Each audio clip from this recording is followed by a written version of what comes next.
Hello and welcome. আজ তো আমার জন্মদিনের উদ্দেশ্যে মায়ের কাছে এসেছি। কালীঘাটে পুজো দেবো। কালীঘাট মেট্রো থেকেই সামনের দিকে একটু হেঁটে আসলেই এই স্কাইওয়াকটা দেখতে পাবে। স্কাইওয়াক থেকে মাত্র একটুখানি হাঁটা পথ।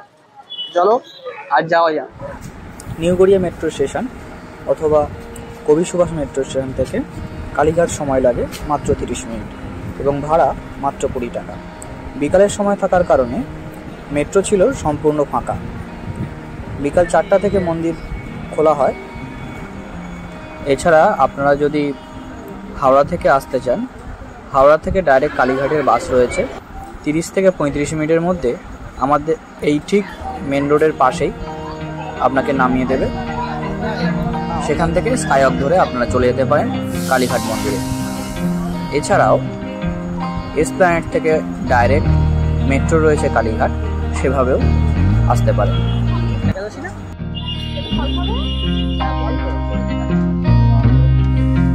নবনির্মিত এই স্কাইওয়াক কালীঘাট মন্দিরে যাওয়ার দূরত্ব অনেকটাই কমিয়ে দিয়েছে এবং অসাধারণ এই স্কাইওয়াকটি রাতের বেলা আরও অসাধারণ হয়ে ওঠে।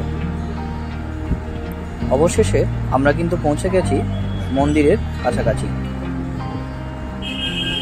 বাঁদিক দিয়ে নেমে আসলেই কিন্তু মন্দিরের সামনে দেখতে পাবেন।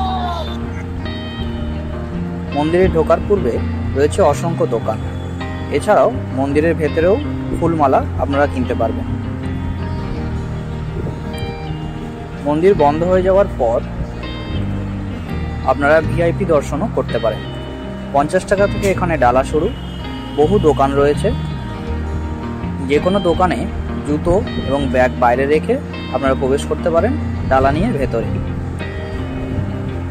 সময়সীমা এখানে সকাল 5:30 থেকেই পূজা শুরু হয়ে যায় এবং চলে 1টা পর্যন্ত। তারপর থেকে বিকেল 4টে পর্যন্ত কিন্তু বন্ধ থাকে মন্দিরের দ্বার।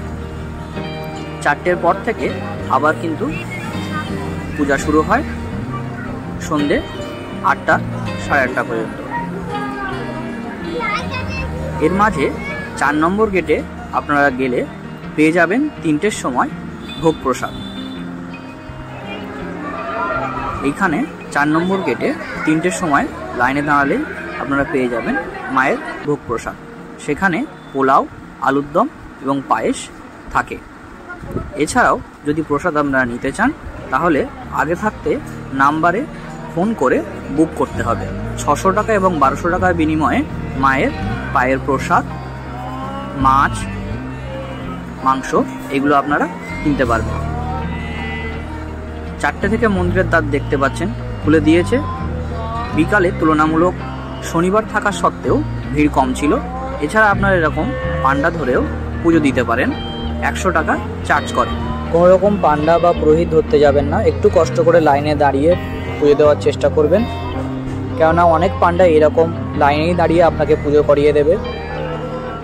আমাদের সৌভাগ্য না থাকার কারণে আমরা সন্ধ্যা অবধি দেখতে পারিনি, তবে আপনারা অবশ্যই দেখুন। এবং বিকালের পুজোতে একটু ফাঁকা থাকে, লাইন কম পড়ে। বিকালে এসেও পুজো দিতে পারেন। ভেতরে মালাও থাকে, ভেতর থেকে ফ্রেশ মালা পেয়ে যাবেন। এই হলো সেই বলির ঘর, যেখানে এখনো পর্যন্ত ছাদ বলি হয়। দর্শনীয় অনেকগুলি স্থান রয়েছে এখানে। আজকের ভিডিওটা আমরা এখানে শেষ করলাম। দেখা হচ্ছে পরের ভিডিও।